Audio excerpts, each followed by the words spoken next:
ദുബായിൽ നിന്നും കടലിനടിയിലൂടെ മുംബൈയിലേക്ക് യാത്ര ചെയ്യാൻ കഴിയുന്ന ഒരു സംവിധാനം. ഇതിനെക്കുറിച്ച് ഈ അടുത്തായി സോഷ്യൽ മീഡിയയിൽ പല വാർത്തകളും വ്യാപകമായി പ്രചരിക്കുന്നുണ്ട്.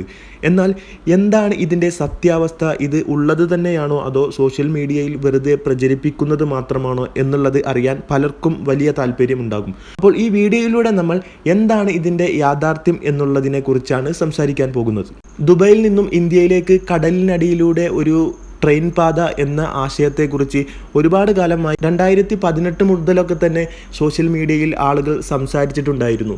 എന്നാൽ ഇതുവരെ ഇത്രയും കാലമായിട്ടും ക്രെഡിബിൾ ആയിട്ടുള്ള ഒരു സോഴ്സിൽ നിന്നും നമുക്ക് യാതൊരുവിധ ഇൻഫർമേഷനും ഉണ്ടായിരുന്നില്ല. എന്നാൽ വീണ്ടും ഈ ഒരു കാര്യം സോഷ്യൽ മീഡിയയിൽ ഇത്രയധികം ചർച്ചയാകാനുള്ള പ്രധാനപ്പെട്ട കാര്യങ്ങളിൽ ഒന്ന് എന്ന് പറയുന്നത് ഇപ്പോൾ ചില ന്യൂസ് ഏജൻസികളും ഇതിനെക്കുറിച്ച് സംസാരിച്ചു തുടങ്ങി എന്നുള്ളത് കൊണ്ടാണ്. ഞാൻ ഇത്രയും കാലം കരുതിയിരുന്നത് ഇത് ചില ആളുകൾ അവരുടെ സാങ്കല്പികത്തിൽ സൃഷ്ടിച്ചെടുത്ത ഒരു സംഭവം മാത്രമായിരിക്കും എന്നുള്ളതാണ്. അപ്പോൾ നമുക്ക് നോക്കാം, ഇത് പോസിബിൾ ആയിട്ടുള്ള ഒരു കാര്യം തന്നെയാണോ, ഈ പറയുന്നത് പോലെയൊക്കെ ഇത് നടത്തിയെടുക്കാൻ സാധിക്കുമോ എന്നുള്ളതൊക്കെ. അതിനു മുമ്പ് ഇന്ത്യയും UAEയും ഇത്രയും അധികം റിസ്ക് എടുത്തിട്ട് എന്തുകൊണ്ടാണ് ഇത്തരത്തിലുള്ള ഒരു പ്രൊജക്റ്റിന് മുൻകൈ എടുക്കുന്നത് എന്നുള്ളത് നമ്മൾ അറിഞ്ഞിരിക്കേണ്ടതുണ്ട്. പ്രൊജക്റ്റിൻ്റെ ഉദ്ദേശം എന്താണ് എന്ന് വെച്ചാൽ UAEയിൽ നിന്നും നമുക്ക് ആവശ്യമായ ഓയിലുകൾ ഇങ്ങോട്ട് കൊണ്ടുവരുന്നതിനും അതുപോലെ തന്നെ ഇന്ത്യയിൽ നിന്ന് UAEയിലേക്ക് ജലം സപ്ലൈ ചെയ്യുവാനും വേണ്ടിയിട്ടാണ് ഇത്തരത്തിലുള്ള ഒരു പാത ഒരുങ്ങുന്നത്. ഇതാണ് ഇതിൻ്റെ പ്രധാനപ്പെട്ട ഉദ്ദേശം എന്നാണ് പലരും പറയുന്നത്.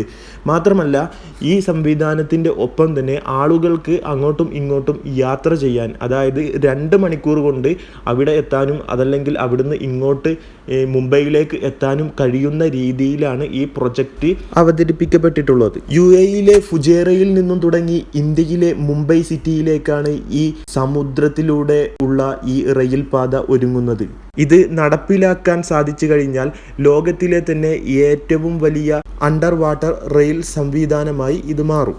2018 ആദ്യമായിട്ട് നാഷണൽ ബ്യൂറോയുടെ മാനേജിംഗ് ഡയറക്ടേഴ്സായിട്ടുള്ള ഡോക്ടർ അബ്ദുള്ള ഹരീരിയും അതുപോലെ തന്നെ അബ്ദുൽ ഷഹീയി എന്ന 2 വ്യക്തികൾ ഇത്തരത്തിലുള്ള ഒരു ആശയം ആദ്യമായിട്ട് പ്രൊപ്പോസ് ചെയ്യുന്നത്. ഈ പറയുന്നത് പോലെ 2 മണിക്കൂർ കൊണ്ട് 2000 കിലോമീറ്റർ സഞ്ചരിക്കണം എന്നുണ്ടെങ്കിൽ 1000 കിലോമീറ്റർ വേഗത്തിലൊക്കെ സഞ്ചരിക്കേണ്ടി വരില്ലേ? അപ്പോൾ ഇത്രയും വേഗത്തിൽ അണ്ടർ വാട്ടറിലൂടെ സഞ്ചരിക്കാനുള്ള സംവിധാനങ്ങൾ, റെയിൽ സംവിധാനങ്ങൾ ഇപ്പോൾ ഉണ്ടോ എന്നുള്ളതാണ് മറ്റൊരു ചോദ്യം എന്ന് പറയുന്നത്.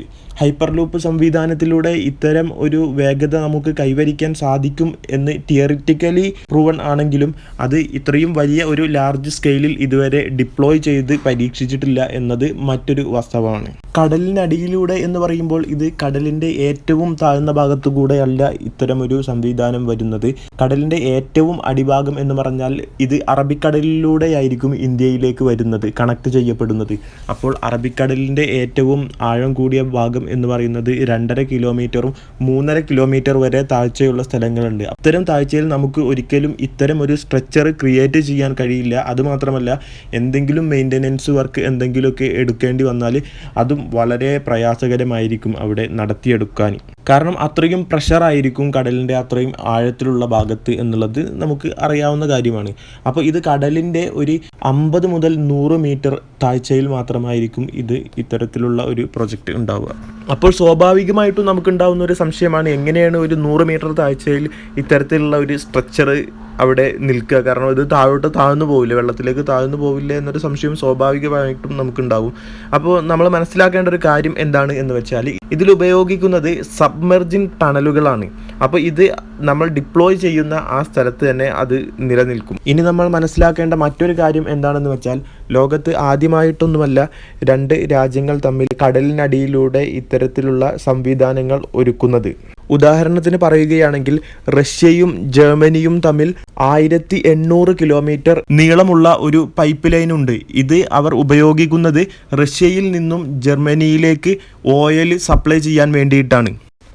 അപ്പോൾ ഇതിനു മുമ്പും ലോകത്ത് പല രാജ്യങ്ങളും തമ്മിൽ ഇത്തരത്തിലുള്ള പ്രൊജക്റ്റുകൾ നടപ്പിലാക്കിയിട്ടുണ്ട്. പക്ഷേ ഇവിടെ ചലഞ്ച് എന്താണ് എന്ന് വെച്ചാൽ ഇതിൽ ആളുകളെ കൂടി അങ്ങോട്ടും ഇങ്ങോട്ടും ട്രാൻസ്പോർട്ട് ചെയ്യുക എന്നൊരു ഉദ്ദേശം കൂടി ഉള്ളതുകൊണ്ട് അതിൻ്റെ സെക്യൂരിറ്റി കൺസേൺസ് ഒക്കെ അത്രയും വലുതായിരിക്കും. ഏകദേശം 2040-നും 2050-നും ഇടയിലായിരിക്കും ഈ പ്രൊജക്റ്റ് കംപ്ലീറ്റ് ചെയ്യാൻ സാധിക്കുക എന്നാണ് പറയപ്പെടുന്നത്. പക്ഷേ ഇതുവരെ ഇന്ത്യയുടെ ഭാഗത്തു നിന്നോ UAE-യുടെ ഗവൺമെൻറ്റിൻ്റെ ഭാഗത്തു നിന്നോ ഒഫീഷ്യലായിട്ട് ഇതിനെപ്പറ്റി ഒരു പ്രൊജക്റ്റ് അനൗൺസ്മെൻറ്റോ ഒന്നും ഇതുവരെ നടന്നിട്ടില്ല എന്നുള്ളത് പ്രത്യേകം ശ്രദ്ധിക്കണം. അപ്പോൾ നിങ്ങൾക്ക് എന്താണ് തോന്നുന്നത്? ഇത്തരത്തിലുള്ള ഒരു പ്രൊജക്റ്റ് നടപ്പിലാക്കാൻ സാധിക്കുമോ? എന്താണ് നിങ്ങളുടെ അഭിപ്രായം എന്നുള്ളത് രേഖപ്പെടുത്തുക. ഇത്തരത്തിലുള്ള ഇൻഫോർമേറ്റീവായിട്ടുള്ള വീഡിയോകൾ ലഭിക്കുന്നതിന് വേണ്ടി ഈ ചാനൽ സബ്സ്ക്രൈബ് ചെയ്യുക. Thank you so much.